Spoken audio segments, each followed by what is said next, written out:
কিশোরগঞ্জে হাওর এলাকায় সুবিধা নেই অজুহাতে সরকারি প্রাথমিক বিদ্যালয়ের শিক্ষকরা প্রতিষ্ঠানগুলোতে বেশি দিন থাকতে চান না।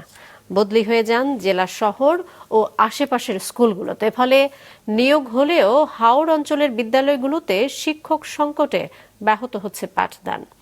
অন্যদিকে সদরের স্কুলে কোনো শূন্য পদ সৃষ্টি হয় না।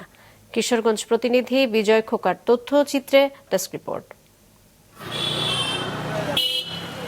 কিশোরগঞ্জ জেলা শহরে প্রাথমিক স্কুলের মধ্যে সবচেয়ে পরিচিত সরকারি আদর্শ শিশু বিদ্যালয়।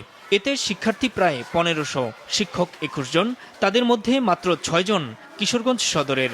বাকি সবাই হাওড়সহ বিভিন্ন এলাকা থেকে বদলি হয়ে এসেছেন। মানা হয়নি বদলি কোটায় কোনো স্কুলে শিক্ষক আসার নিয়ম। স্কুলটিতে শিক্ষকের কোনো শূন্য পদ নেই। যাতায়াতের অসুবিধার জন্য আমি পরে সদরে আসছি। আমার বাড়ি থেকে প্রায় 2-2.5 মাইল হাঁটা ছাড়া উপায় নাই। অন্যদিকে হাওরের সুতারপাড় সরকারি প্রাথমিক বিদ্যালয়ে শিক্ষকের পদ 5টি।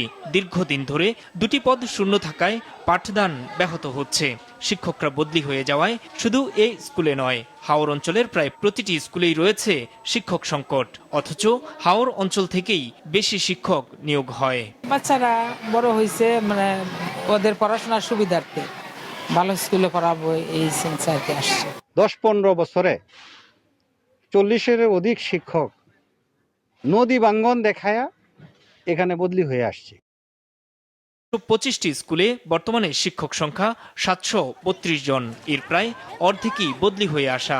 আর কিশোরগঞ্জ সদরের 145টি স্কুলে বর্তমানে শিক্ষক রয়েছেন 993 জন, যার অন্তত 80 ভাগই বদলি হয়ে আসা। আমাদের যে পরিপত্রটা আছে সেখানে বলা আছে বহিরাগত 20% থাকতে পারবে, কিন্তু সেখানে দেখা যাচ্ছে আমাদের প্রায় 80% সদর উপজেলা বহিরাগত কাজ করছে।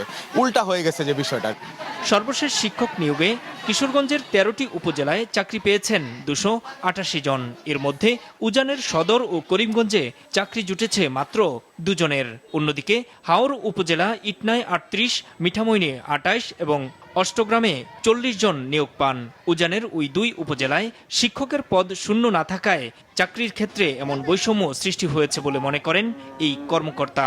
বিবাহ পরবর্তী বদলির মাধ্যমে সদর উপজেলাগুলোতে চলে আসার জন্য চেষ্টা করে।